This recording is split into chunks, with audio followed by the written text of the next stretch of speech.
Isso aí.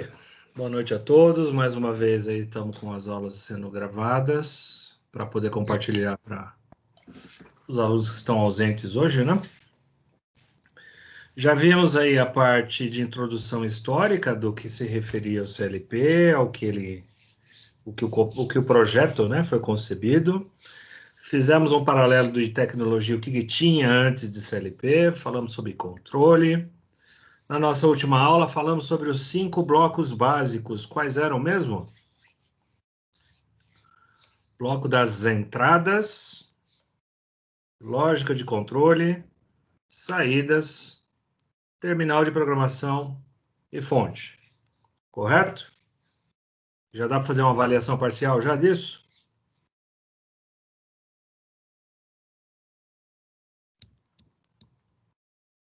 Quem cala consente, é isso ou não?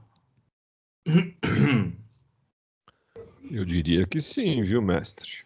Eu estou entendendo que... Bom, hoje a gente vai tratar de alguns temas pertinentes ao assunto. O primeiro deles é que a gente vai traçar um paralelo de PCs, de personal computers, né, ou computadores, Mestre, em uma licença, comparação... só uma licença. Tem aluno Sim, sim. dizendo que seu áudio está muito baixo. Áudio baixo. Tô passando o recado, hein? Não xinga a minha mãe, porque ela não tem Não, nada a ver não, com isso. mas... Mais alguém está ouvindo o áudio baixo ou não? Para mim, os dois estão normais. Então, porque eu não alterei a configuração do meu áudio. O aluno é o continuo sem... Cícero Rondinelli Lira dos Santos. Eu não sei se é o equipamento que ele está usando também, que pode estar mal regulado, Cícero né? costuma vir de ônibus esse horário. Cícero, você está de ônibus hoje ou não?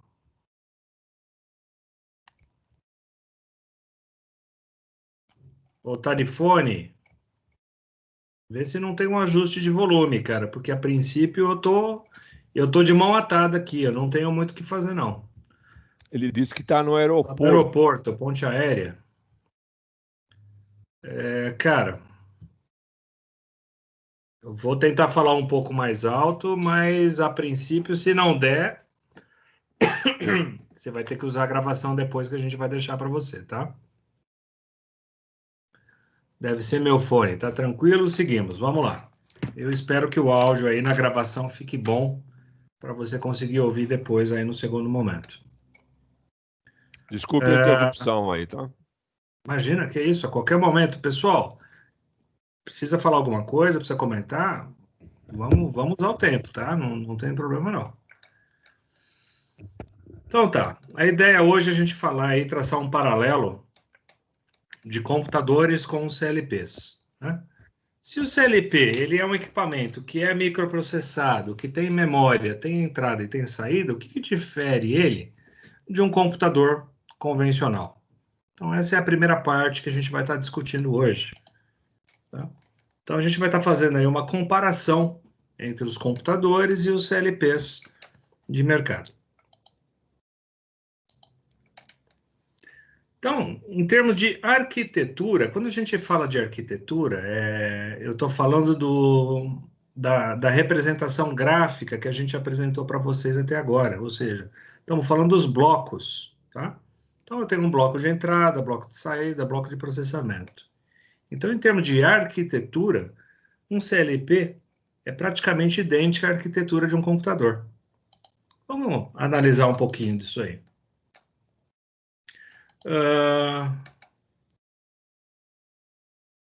Conforme eu falei, né, o CLP ele tem as entradas. As entradas do CLP são entradas de sensores analógicos, são entradas de sensores digitais. As saídas são saídas de sensores analógicos e saídas de sensores digitais. Ok? O que é uma entrada de um computador? O que seria um elemento de entrada para um computador?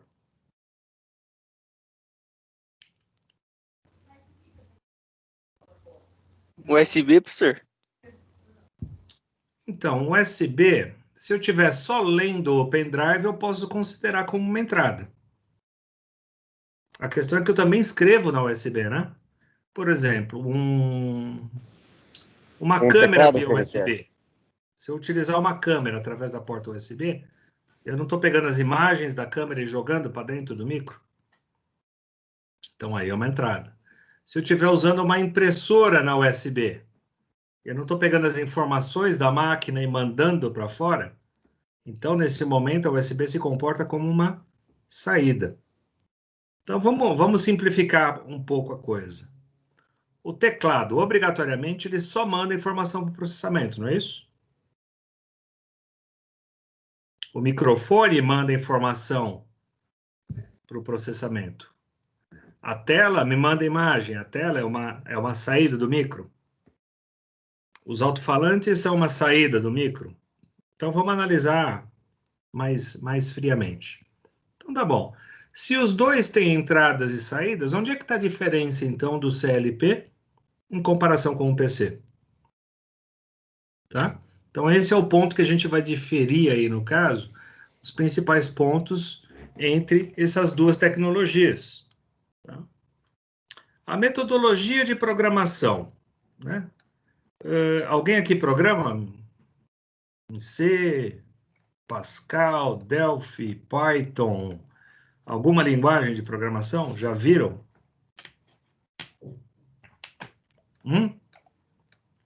Já. Como é que é essa linguagem? É fácil? É Python, é fácil. É fácil? Você desenha em Python? Ou você tem que escrever, você tem que decorar comando? Ah, dependendo do programa que estiver usando para programar, ele ajuda bastante. Não precisa lembrar, não. Tá bom. Mas basicamente a gente escreve um programa, né? Escreve Isso. uma linha de programa, orientado a objeto. Eu dou nome para os objetos e aí eu começo a puxar o objeto, empurrar o objeto de acordo com a programação. Tá? Isso. Como é que a gente programa um CLP? O CLP ele tem algumas linguagens, a gente vai ver num segundo momento, né? As linguagens de programação do CLP são basicamente duas textuais e três gráficas. Então, basicamente, a gente desenha um programa no CLP. E esse desenho é muito parecido com aquilo que vocês viram em comandos elétricos, né? Uma das linguagens de programação, ela é muito parecida com o que a gente viu em comando elétrico. Então, onde eu tenho uma linha, imaginando que tem uma energia, chavinhas normais abertas, chavinha normal fechado, bobina de saída. Então, pensa o seguinte, um eletricista de chão de fábrica, né, que conhece comando elétrico, programa muito bem um CLP. Agora, um eletricista de chão de fábrica que conhece comandos elétricos, se você der Python para ele programar, ele vai travar. Tenho certeza absoluta que o cara vai... Só de falar de linguagem de programação em micro, o cara vai dar aquela esquentada no cérebro, entendeu? Até ele perder aquele receio, ganhar confiança e começar a fazer programação em Python, né? Uma das linguagens possíveis aí, isso vai demorar um pouquinho, tá? Então, a metodologia de programação é diferente e as linguagens de programação são bem diferentes uma das outras. Ok?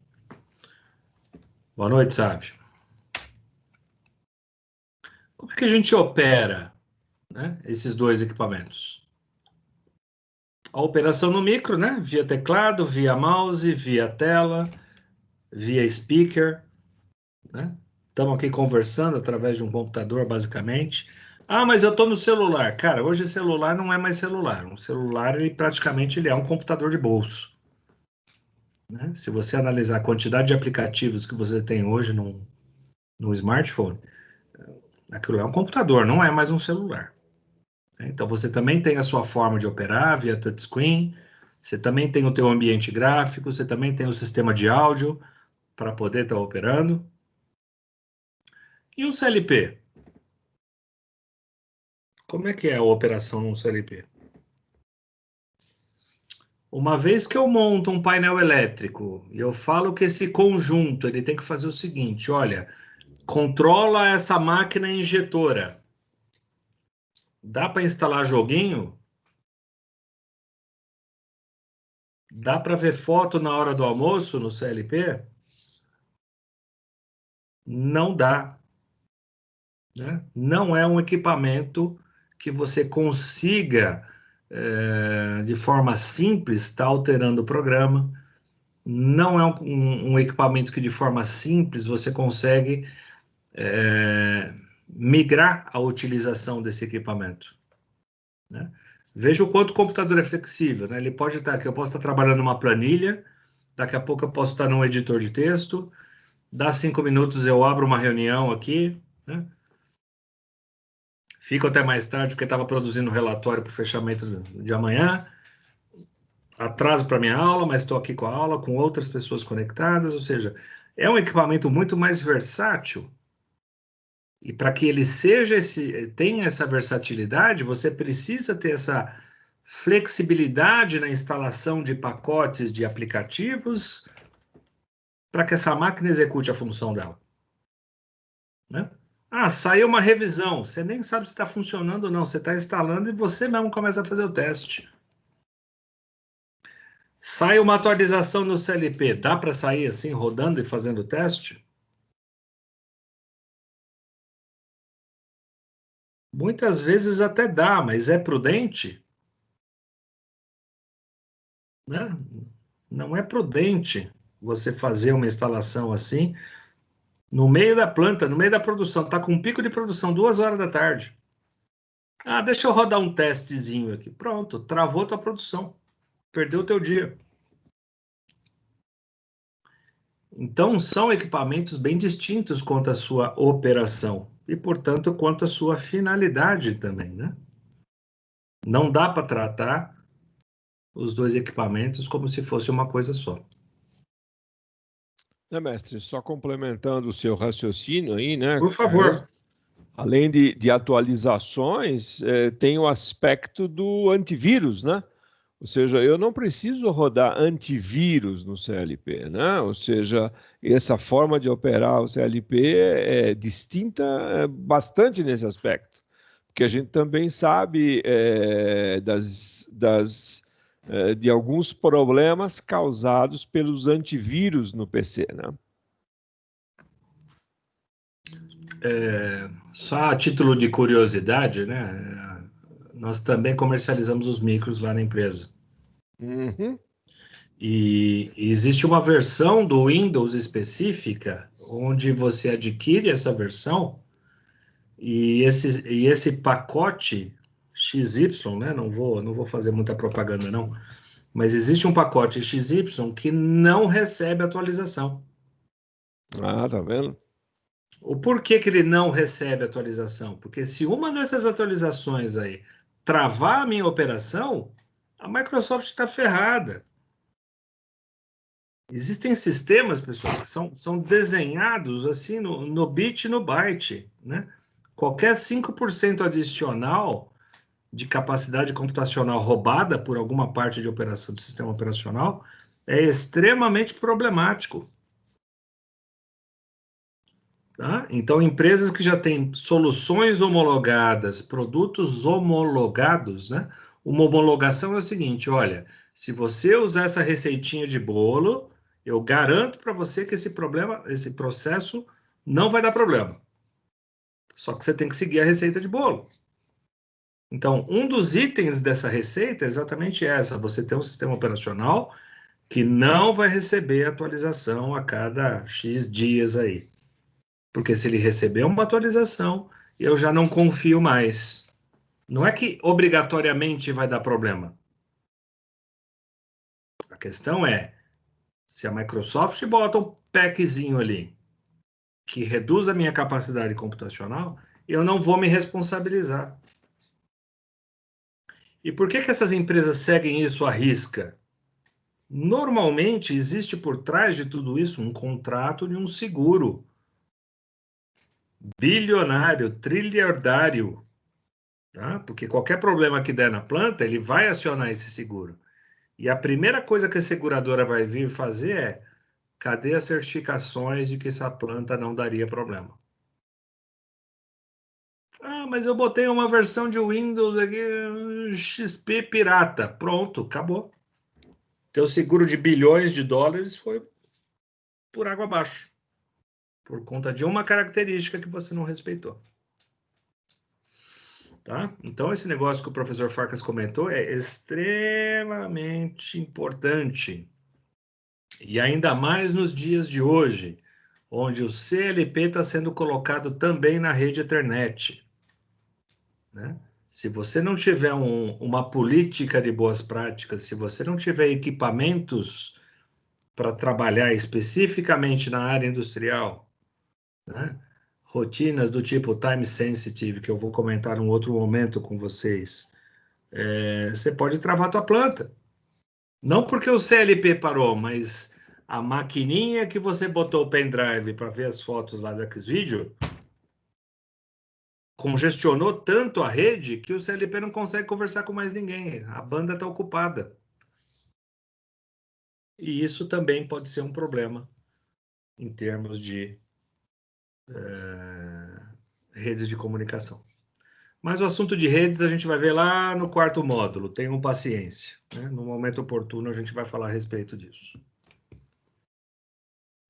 Tudo bem em termos de operação? Está claro que existe um enorme abismo em termos de utilização dos dois equipamentos no chão de fábrica?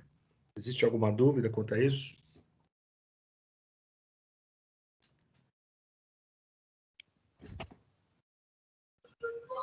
Não, professor, tranquilo por enquanto. Tranquilo. O que mais que a gente tem que falar? Considerações ambientais e manutenção. Quando a gente fala de consideração ambiental, vamos lá.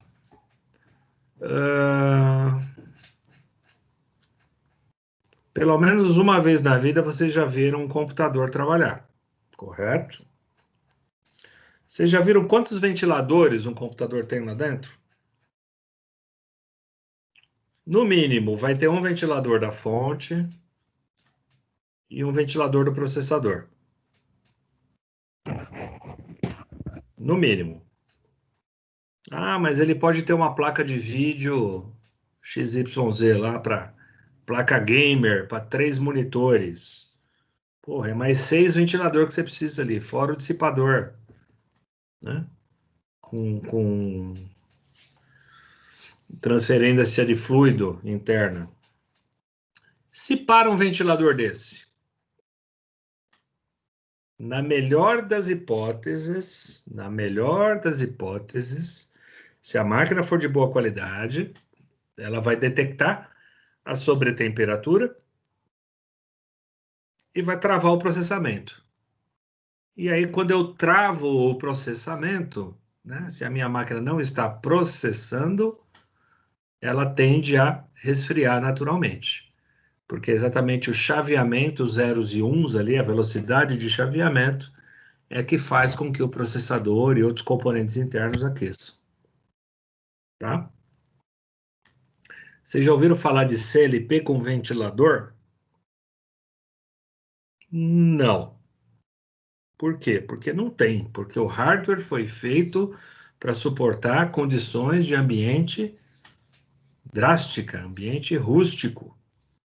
Né? Ambientes de altas temperaturas. Isso é normal para um ambiente industrial. No mínimo, de 0 a 60 graus Celsius. Tá? E quando eu digo tolerar um equipamento operando de 0 a 60 graus Celsius, é operação. O normal dele é trabalhar a 60 graus.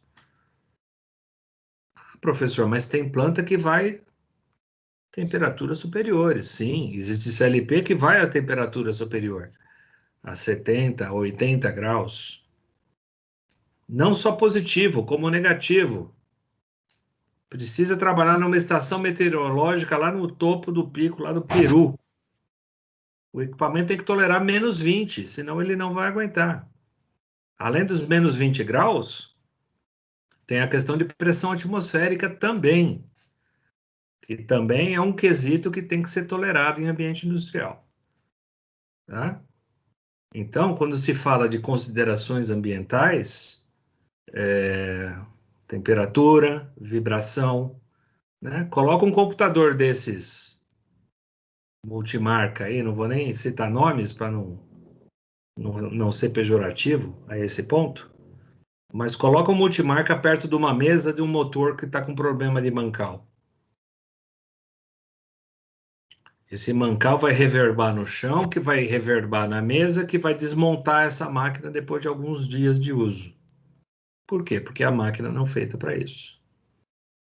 Essa máquina não foi feita para tolerar esse tipo de vibração. Existem computadores industriais, né? Os chamados computadores industriais. Com tolerância ambiental, com tolerância à vibração mecânica e com um custo aproximadamente de 10 a 15 vezes de um micro comum de mercado. Tá? Então, essa referência custo, ela é bem superior quando se fala de computador para trabalhar no chão de fábrica. Ok?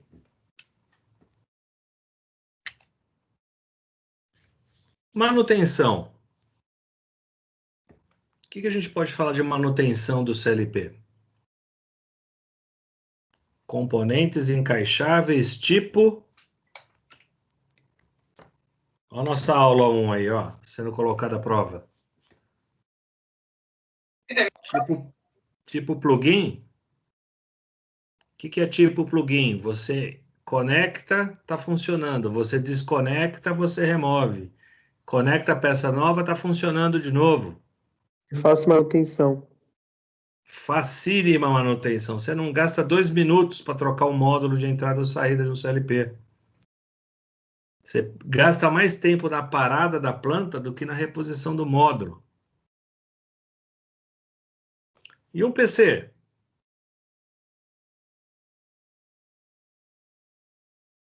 Só de desligar o Windows, você vai gastar 5 minutos.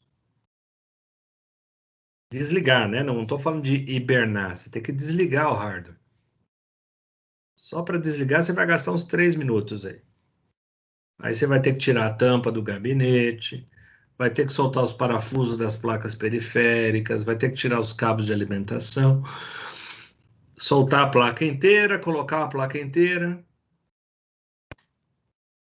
1 horinha, brincando. Se o cara for bom, uns 40 minutos, aí ele faz manutenção numa máquina dessa. Ah, mas detalhe, né? A placa-mãe é nova, então ele vai ter que reconhecer alguns drivers, tudo automaticamente de novo. Então você vai perder mais uma meia hora. Ou seja, tudo isso entra na base do tempo, cara. Existem 2 referências muito importantes que são utilizadas aí para equipamentos aí, não só industriais, mas o que a gente chama de equipamento de missão crítica. Tá? O que é um equipamento de missão crítica? Se parar, ele vai dar problema ou ele vai dar prejuízo. Seja da indústria, seja de um banco, num hospital, num condomínio de alta rotatividade, um condomínio empresarial, por exemplo. Todos esses locais exigem equipamentos que a gente chama de missão crítica. Então tem que ter uma referência que ela é muito alta, o tal do MTBF, é o Mean Time Between Fail. Qual é o tempo médio entre falhas, né? Entre uma falha e outra. Então existem equipamentos com 100 mil horas de MTBF, 500 mil horas de MTBF, ou seja, uma vez instalado, estatisticamente, esse componente tem a probabilidade de dar uma falha daqui a 100 mil horas, daqui a 200 mil horas. Faz as contas, quanto que dá isso em dias, em anos? E isso tem que estar documentado, tá? Normalmente o pessoal exige na hora da compra esse tipo de documentação. Tá? O MTBF é um termo e o outro termo é o tal do MTTR. É Maximum Time to Repair. É o tempo máximo de reparo. Tá? essa segunda referência, o que é bom? É que seja o menor tempo máximo possível, correto? Tudo bem? Um tempo máximo de reparo. O que é melhor? Eu gastar 5 minutos ou gastar 1 hora reparando o equipamento?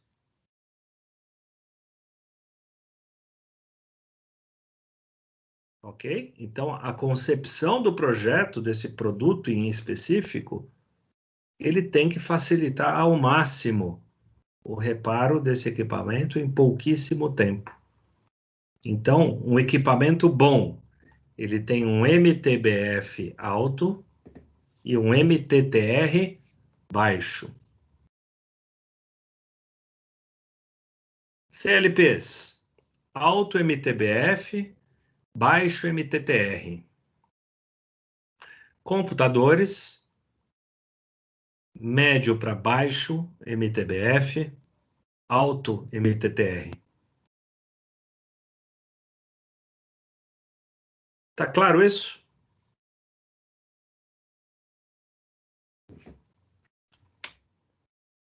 Com isso, a gente pode afirmar, tá, que todos os CLPs são computadores por definição. Tem processamento, tem memória, tem entrada, tem saída, tem programa, tem fonte. Mas nem todo computador pode funcionar como CLP. Existem computadores que não vão para o chão de fábrica, que não têm o tempo de resposta, não têm a durabilidade que um CLP possui. Tá? E por esse motivo que a gente tem que distinguir bem esses dois produtos e a funcionalidade de cada um dentro do chão de fábrica. Uma passada bem rápida naquela introdução que a gente fez, ó, tá aqui. Estrutura de bloco de um PC. Entrada, saída, memória e processador, memórias, CPU, armazenamento. Olha lá, o que a gente põe na entrada? Teclado, scanner, webcam, microfone, captura de vídeo.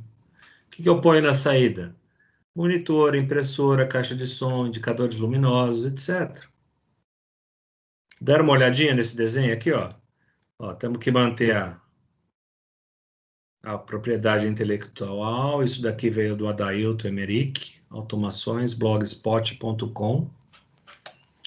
Para a gente comparar essa imagem, olha a estrutura do CLP. Tem entrada? Tem saída? Tem memórias? Tem CPU? Tem comunicação? Sinais digitais analógicos de entrada, encoders e módulos especiais. Já falamos sobre encoder aqui? Um equipamento que conta qual o ângulo de giro de um motor ou quantas voltas um eixo de motor deu. É um tipo de sensor, tá? Encoder é um tipo de sensor e ele exige uma entrada especial do CLP. Assim como módulos especiais que a gente fala aqui, são módulos do tipo para célula de carga. Qual é o torque que determinado eixo recebeu? Qual é a flambagem que determinado eixo recebeu? Mas isso aqui é uma forma de você mensurar aqueles fenômenos que vocês devem ter estudado em resistência dos materiais. Vocês tiveram aula de resistência de material, sim ou não? Sim, professor. Sim. Lembra desses fenômenos? Flambagem, torção, cisalhamento. O professor chegou a comentar isso com vocês ou não? Desalhamento, eu me lembro. Agora, esses outros aí. Torção? O que é torção? Você torce.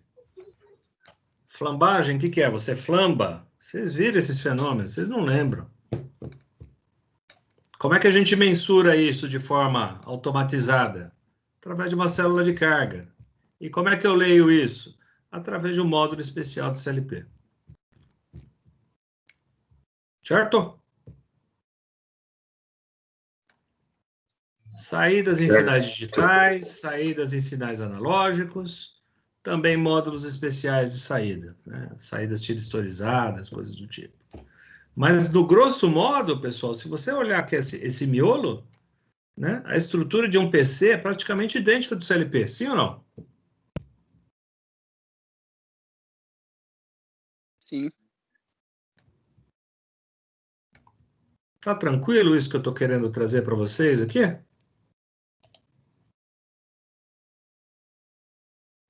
Tranquilo, professor.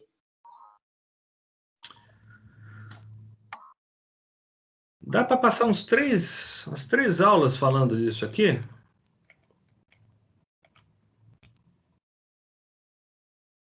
Mas a gente produz esse material exatamente para que vocês tenham um pouco de conteúdo para revisar e estudar dentro de casa, né? Então tem uma listinha aí, ó, que a gente comenta os pontos fortes de cada um, né? Pontos fortes e fracos aqui dessa relação de amor e ódio, porque afinal de contas, hoje em dia, no chão de fábrica, eu não consigo fazer nada 100% com o CLP que não precise de um micro. E eu não consigo fazer nada com o micro que em determinado momento eu não vá precisar do CLP, né? Então, a palavra-chave aqui é ferramenta específica. Cada um desses equipamentos tem o seu motivo de existir e um local onde ele tem que ser utilizado. Se eu falar de interface gráfica, eu quero ver detalhes do meu processo. Não adianta eu querer falar de CLP, né? O CLP ele vai me entregar ali no máximo um LED aceso, um LED apagado, se a saída está acionada ou não. Mas da onde que é essa saída? Qual célula produtiva aquela saída assim, se refere? Eu tenho que ter um ambiente gráfico para monitorar isso aqui. E aí vem tempo de programação, não utiliza hardware proprietário, né? Um PC aqui você usa uma placa-mãe do Intel, uma memória Kingston, um HD Samsung, uma fonte de outro fabricante, monitor de outro, gabinete de outro. No CLP você não consegue fazer isso. Você comprou um CLP de determinado fabricante, qualquer expansão que você quiser fazer nesse CLP, você tem que adquirir do mesmo fabricante, senão você vai ter problema. Tá? Arquitetura aberta, é exatamente isso que possibilita muitos fabricantes, cada componente você trabalhar com o fabricante, né? Mestre, Rede de comunicação TCP/IP, isso está virando comum para CLPs, mas não são todos que trabalham com isso ainda. Tá? A grande maioria ainda trabalha com as redes, aí, com os field bus, com as redes seriais. São poucos os que já trabalham em ambiente TCP/IP. Você queria falar alguma coisa, mestre, por favor? Uma parte. O Cícero está mandando um detalhe aqui no chat, talvez merecesse uma atenção aqui. Professor, podemos dizer que a entrada do CLP são sensores e que as saídas são atuadores? A entrada é interligada por sensores e saída interligada por atuadores. Estamos resumindo a nossa última aula, né, Cícero? Oi, mestre, perdão. Ele fez essa pergunta aí. Então, na nossa última aula, nós vimos a questão dos módulos, né? O que é que eu ligo nas entradas do CLP? Todo e qualquer dispositivo que me traga informação do que está acontecendo no processo. Como é que eu sei o que está acontecendo no processo? Não só através dos sensores? O sensor de temperatura me dá a temperatura. O sensor de pressão me dá a pressão. O sensor de presença me fala, olha, a peça está lá ou não está. Então, são os sensores que eu ligo nas entradas do CLP. E as saídas vão me ajudar a fazer o quê? A tomada daquela decisão, a fazer aquela atuação, né? Fazer com que aconteça aquela decisão que o CLP tomou. Que decisão é essa? ligue a ventilação, acione a sirene, ligue a lâmpada vermelha de máquina operando. Ou seja, para que eu possa interagir no processo nesse formato, eu tenho que utilizar as saídas do CLP interligadas nos atuadores. A gente começou esse assunto lá atrás na primeira aula e aprofundamos um pouco mais nessa nossa última aula, né? Você estava presente, Cícero? Estava sim, professor, presente. Relembrou agora que a gente comentou isso ou não? Sim, senhor. Então, beleza. Mais alguém com algum comentário, alguma dúvida?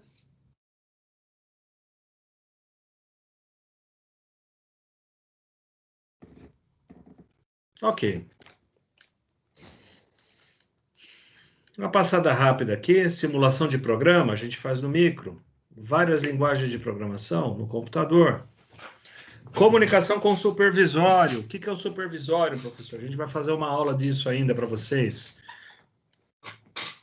Mas supervisório é o assunto que a gente vai estudar no quarto módulo. Novamente, utilização de vários hardwares de entrada e saída, né? O céu é o limite para os microcomputadores. Cada hora aparece uma interface nova, um dispositivo novo para você ligar, seja de entrada ou de saída. E a facilidade de efetuar cálculos complexos, né?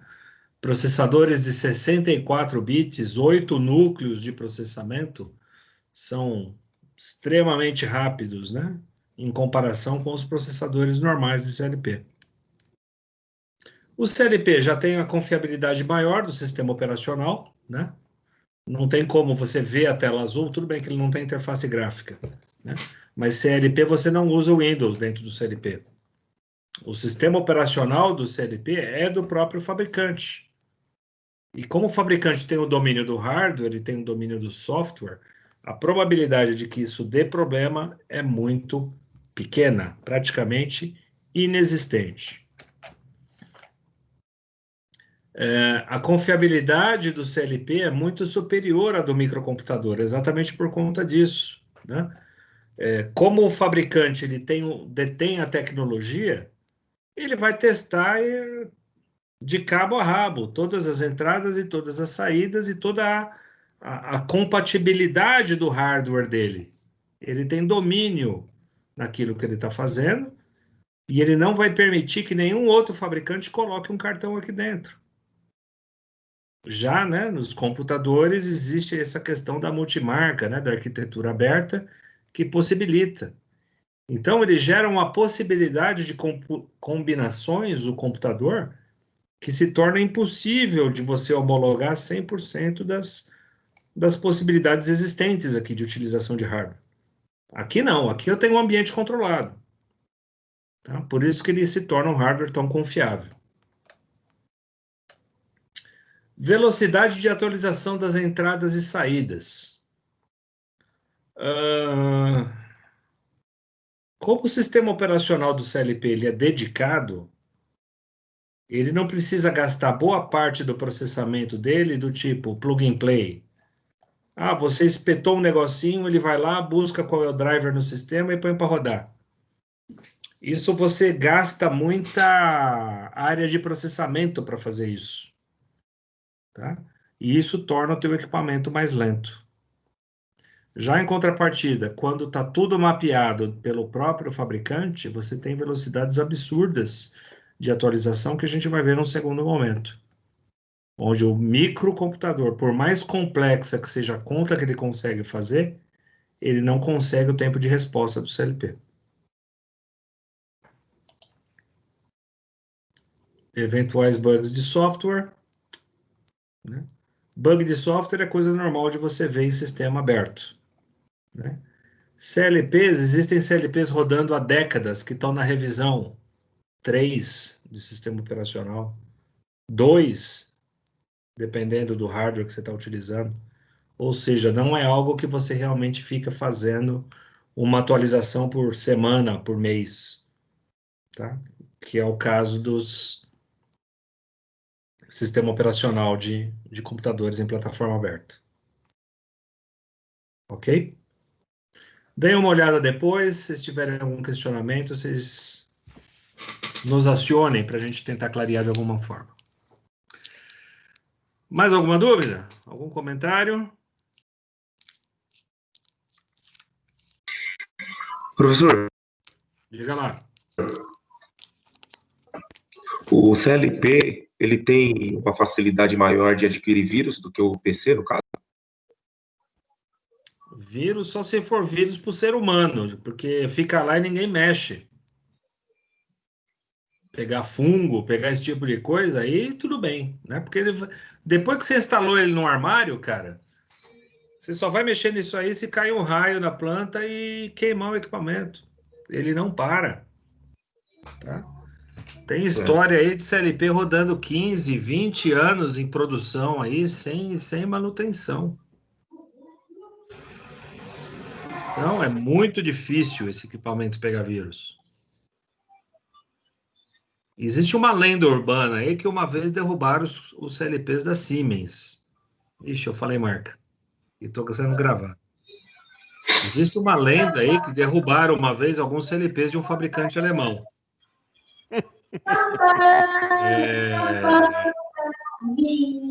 Só que é o seguinte,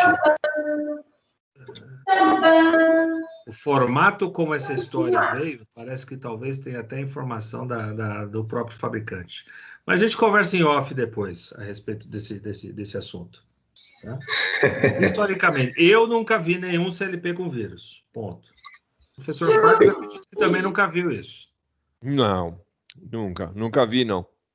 Nunca vi, não, porque na realidade o CLP não é multiusuário e multitarefa, né?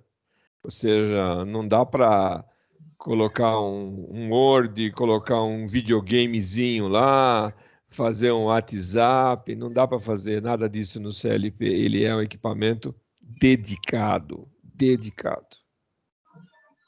Mesmo colocando, por exemplo, professor, carregar um celular lá no...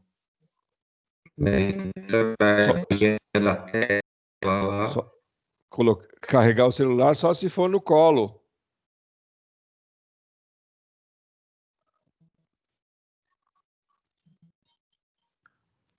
Não tem... Um CLP não tem porta USB, tá? Para você plugar o teu cabinho e carregar o teu celular.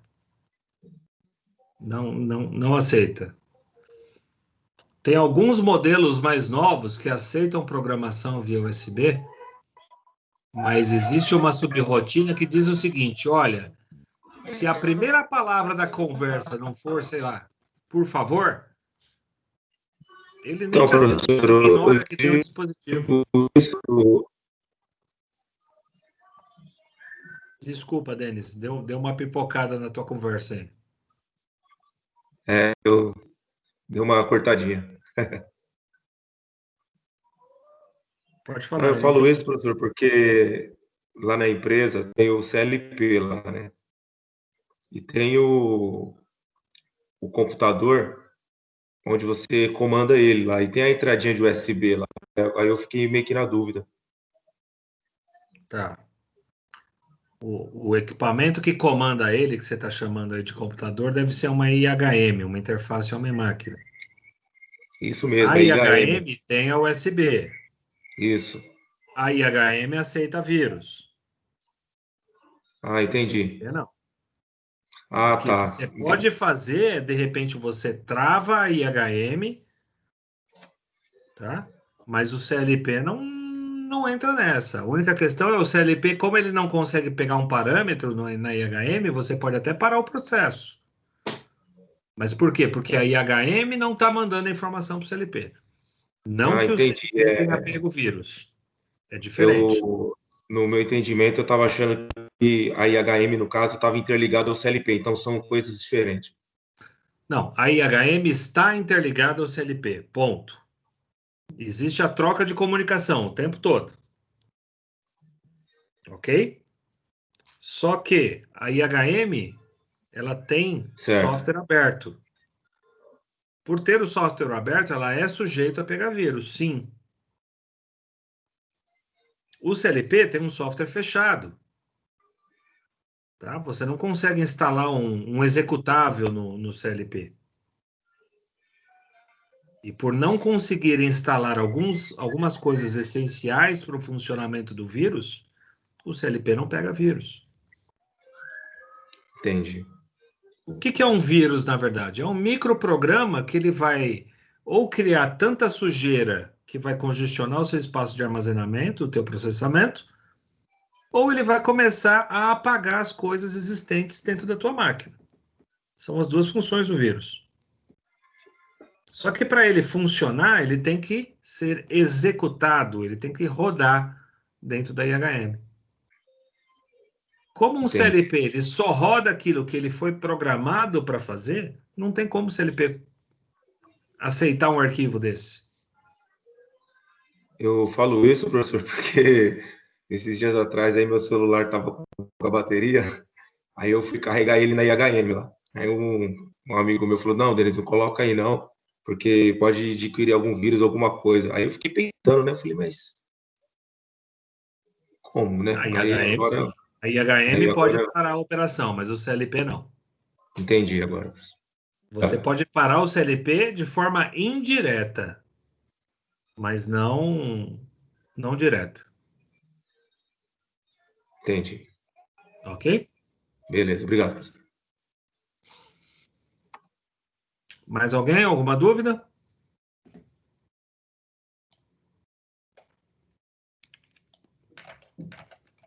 Tá bom.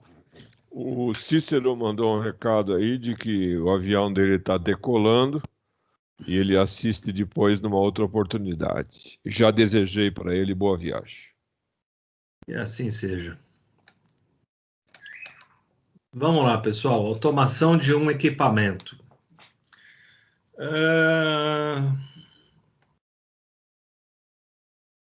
Isso serve para tudo da nossa vida, né? Tudo que a gente tem que fazer.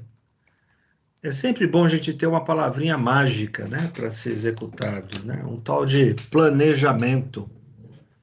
E isso é algo muito raro, muito difícil, né, para o brasileiro. O brasileiro, ele tem a mania de sair fazendo na tentativa e erro muita coisa.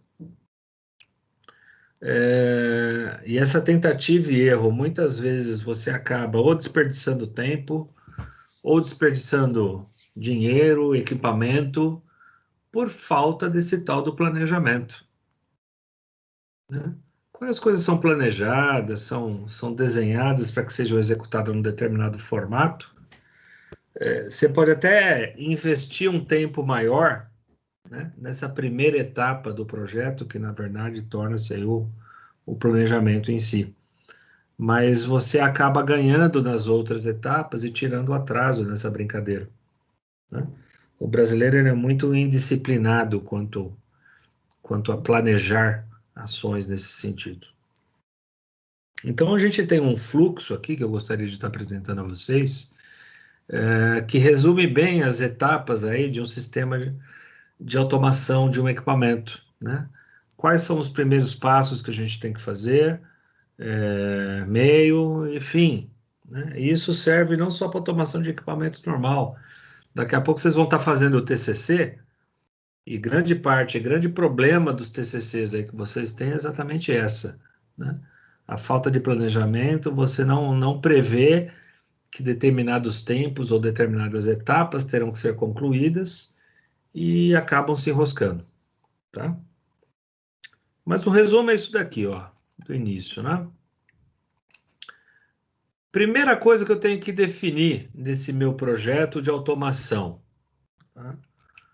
Pontos de entrada e saída e os operandos, ou seja, o descritivo do funcionamento. O como eu quero que a minha máquina funcione. Tem uma descrição? Para que a minha máquina funcione desse jeito, quantas medições eu tenho que fazer? Quais são as entradas que eu vou ter que considerar no meu controlador? Quantas serão as atuações que eu vou ter que executar? Se tiver quente, eu vou ter que esfriar. Se tiver frio, eu vou ter que aquecer. São duas saídas distintas. Tem N pontos ali, tem 5 pontos ali de botão de parada de emergência. São 5 entradas. Existe um sensor de qual é o andar que a peça vai estar. No andar 1, 2 ou 3. São 3 sensores. E por aí vai. Tá? Todo esse planejamento tem que estar previsto. Tem que estar previsto. Ah, tá bom. Definir que eu vou usar 10 entradas e 10 saídas. Legal. Faça a aquisição do equipamento com, no mínimo, 20% de tolerância para mais. Você está achando que vai usar 10? Compra equipamento com 12. Você está achando que vai usar 20? Compra equipamento com 24 entradas. Porque urgências surgirão no projeto. Ou mesmo, entradas podem ser danificadas no processo de teste. Saídas podem ser danificadas no processo de teste. Não deveriam, mas às vezes acontece. E para que isso não impacte no teu produto final, você tem que trabalhar com uma certa tolerância nessas entradas e saídas.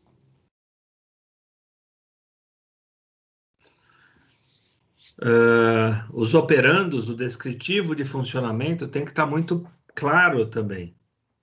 É através desse descritivo que você vai saber se a coisa está dando certo ou não.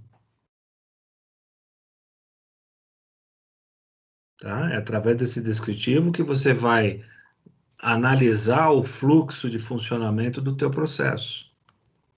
Prever falhas, prever situações de emergência, tudo isso, tá?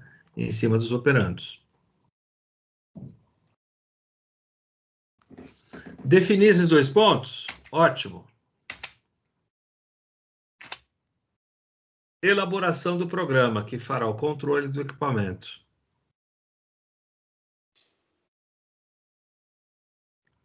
Qual é a linguagem que você vai usar? Ah, vai usar em Ladder, vai usar em texto estruturado. Volta a falar, a gente vai voltar a falar sobre essas linguagens, tá?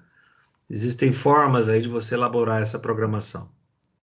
Elaborei o programa? Teste do programa. Né? Você vai fazer as simulações. Quando acontecer isso na entrada, qual é a consequência? Você percebe se vai ligar ou desligar uma saída. E esse outro? E você vai fazendo esses testes. Tá? Até que você chega a uma conclusão. Funcionou? De primeira, normalmente, não. Então, você vai lá, faz as alterações, as modificações do programa, e mediante essas alterações, executa o teste novamente. Então, você entra nesse looping aqui, né, até que você tenha certeza do funcionamento de acordo com o que você elaborou, de acordo com os operandos que você previu. Funcionou? Ótimo. Aí você já pode partir para instalação do equipamento e liberação para produção. Né? E aí é uma outra etapa, na verdade, quando a gente instala isso no equipamento, novos testes têm que ser executados, testes funcionais, né? Teste de burn-in, como a gente costuma dizer, ou seja, né, o teste de execução de estresse do equipamento, de robustez do sistema. Passou por esses novos testes, aí sim você vai ter um equipamento automatizado. Tá? Começou na tentativa e erro aqui em cima, a chance de você ter que voltar nesse projeto é muito grande. Tá? Se for só voltar no projeto, tá bom. O problema é se você lá na frente você descobre o seguinte: putz, aquele micro CLP com 12 entradas que eu projetei não vai me atender. Ou seja, você adquiriu um hardware que você não vai conseguir usar, porque ele não tem a capacidade de entrada e saída que você precisava. Tudo bem, senhores?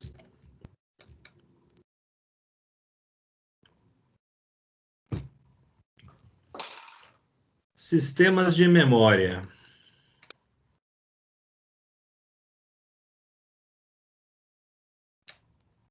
Eu estou estranhando o tempo que eu estou utilizando isso aqui, porque a hora que a gente entrar em memória, a gente vai prorrogar essa aula aqui, né, Vargas?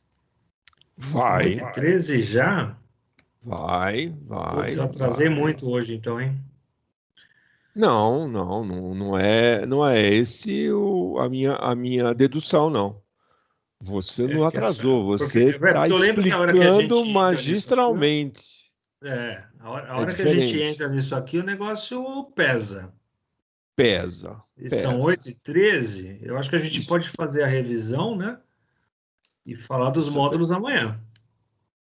isso é pesado, é um tema importantíssimo. Eu costumo frisar para os alunos que essa parte está ligada ao princípio de funcionamento do CLP, né? Então, por isso, a gente dá uma importância muito grande para essa parte. Então, Só é a aula mais importante do curso. não diria que é a aula mais importante, eu diria que é uma delas. Uma das, Né? Exatamente. Eu vou Se fazer você isso, então. quiser, se Vou fazer a você quiser, revisãozinha com eles do Bit Byte e a gente toca esse assunto amanhã. Se você não se sentir incomodado, eu acho pertinente. não, de forma nenhuma. Eu só estava aqui observando e aprendendo com você, mestre. Meu Deus do céu, não deixa vermelho não, Fergus. Vamos lá. Senhores, conforme esse diálogo aqui que vocês presenciaram, essa daqui é uma das aulas mais importantes que a gente tem no curso, tá? Porque se eu entender como eu utilizo as memórias do CLP, a gente entende como que essa caixinha funciona lá dentro. E entendendo como essa caixinha funciona, fica mais fácil a gente entrar na parte de programação, tá? Então a gente vai revisar um pouquinho essa questão aqui, ó, do Bit Byte Word. E a gente vai paralisar essa aula pela metade e vamos dar continuidade nela amanhã, tá? Então eu vou pedir encarecidamente que esses minutos restantes da aula vocês deem uma olhada no PDF e venham para a aula de amanhã com esse PDF lido, porque é pesado. É pesado e a gente tenta aliviar o máximo possível, mas mesmo assim a gente sabe que é um pouquinho pesado isso daqui, tá bom? Vamos lá, vocês tiveram aulas de digitais, não tiveram? Né? Porta lógica, AND, OR, XOR, lógica inversa, inversora, flip-flop, não tiveram tudo isso? Hã? Sim, professor. Sim, professor. SR, JK, né? Para que serviu tudo aquilo lá? Vocês vão saber a partir de algumas aulas para frente. Mas retomando aquele assunto de teoria que foi apresentado para vocês, vocês acharam, putz, onde é que eu vou usar isso? Está aqui. Né? Quando a gente fala de um bit, eu estou falando da menor unidade de informação no sistema de numeração binário, representado pelos dígitos 0 e 1. Quantas possíveis informações um único bit pode me dar?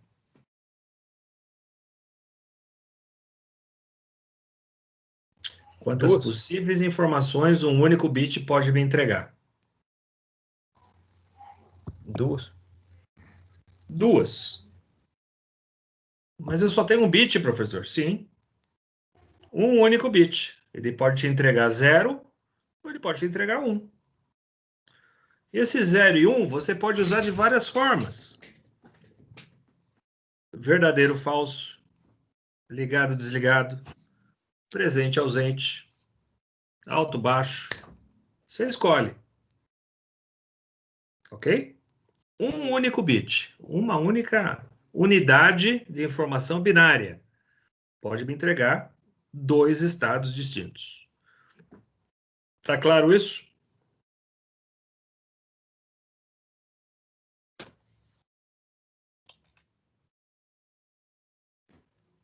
Ok, professor, tá claro. E um byte?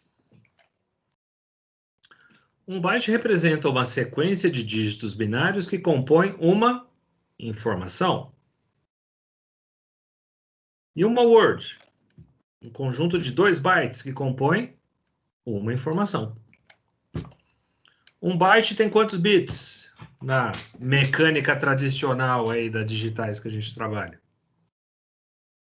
Quando eu falo de um byte, eu falo de 8 bits. É isso? Normalmente a gente fala de um byte para 8 bits. Sim ou não?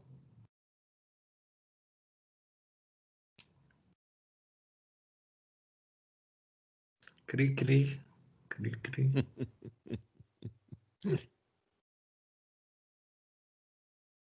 Sim ou não, senhores? Quantos motores eu monitoro com 8 bytes?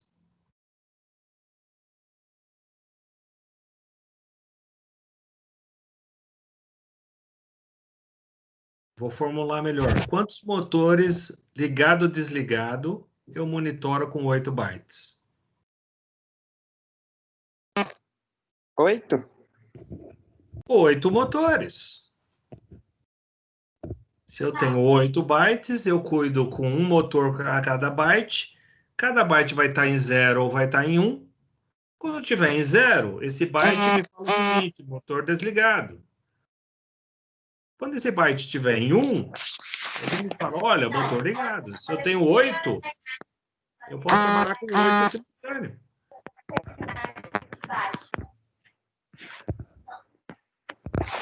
Não vai parecer que E uma Word? 16 motores simultâneos. E uma Double Word? 32 motores simultâneos. É isso que a gente está querendo dizer. O CLP não é um equipamento microprocessado, ele não trabalha com bits e bytes, com zeros e uns. Esse é o caminho do processamento do CLP. Lá no quarto módulo, a gente vai poder enxergar que esse byte pode ser um único dado analógico. Ou essa word pode ser um único dado analógico. Só que se eu começar a falar sobre isso com vocês hoje, vocês vão embora para casa convulsionando. Ah, vocês já estão em casa. Ok. Vocês vão convulsionar hoje. Por isso que a gente separa essa parte de analógica lá para o semestre que vem. Tá? Mas, pela grade do curso, eu sou obrigado a dizer a vocês, né, que um único dado analógico vai consumir ou 8 bits ou 16 bits para uma única informação. Tudo bem aqui?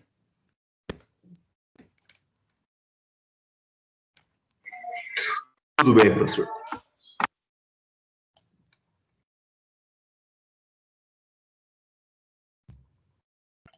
Ótimo.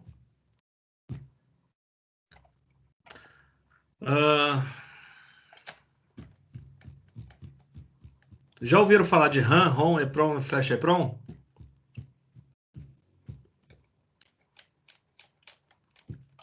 Vou cuidar disso amanhã. Amanhã a gente vai falar das tecnologias das memórias existentes e aí a gente vai falar dos blocos de memórias do CLP. Tá? Eu novamente comento e recomendo. Deem uma lida nesse material que a gente vai deixar disponível para vocês. Se o professor Farkas estiver de acordo, a gente gera um único forms para eles amanhã e vai valer a atividade e presença para essa segunda e essa terça. Claro, perfeitamente. Está correto, está correto. Então tá bom. Totalmente. O Charles comenta que só viu a RAM até o presente momento. Charles é mecreiro, Charles? Mexe com o computador?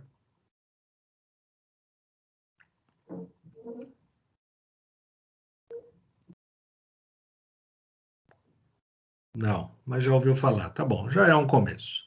Fiquem tranquilos, senhores. Vocês perceberam que até hoje, né, nenhum novo conceito foi dado a vocês, de forma que a gente falou, olha, se vocês não viram ainda, sinto muito. Né? Mesmo os conceitos que a gente já apresentou a vocês e que vocês já viram em outras disciplinas, se é importante para nós, a gente revisa. Então, estejam tranquilos quanto a isso, tá?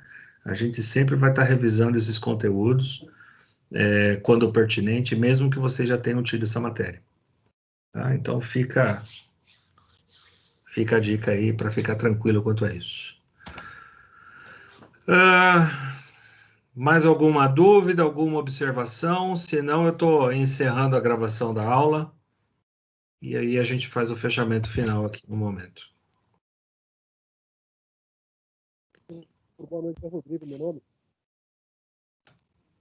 Eu gostaria de fazer uma pergunta. Esse material já está disponível para a gente no Teams? Esse material já está disponível em PDF e essa aula está sendo gravada e a gente vai disponibilizar ela assim que eu conseguir subir ela no YouTube. Ótimo, obrigado, professor. Ok. Rodrigo, você que estava com problema de conexão? É esse, Acho que Rodrigo? sim, eu fisguei ele, o Luiz. Foi fisgado. Eu fisguei ele. Então tá bom. Mas normalmente a gente deixa esse conteúdo. Como você conectou depois, você não deve ter ouvido isso. Tá? Deixa eu finalizar a aula, a gente vai fazendo os comentários depois na sequência. Espera aí. Só finalizando a gravação.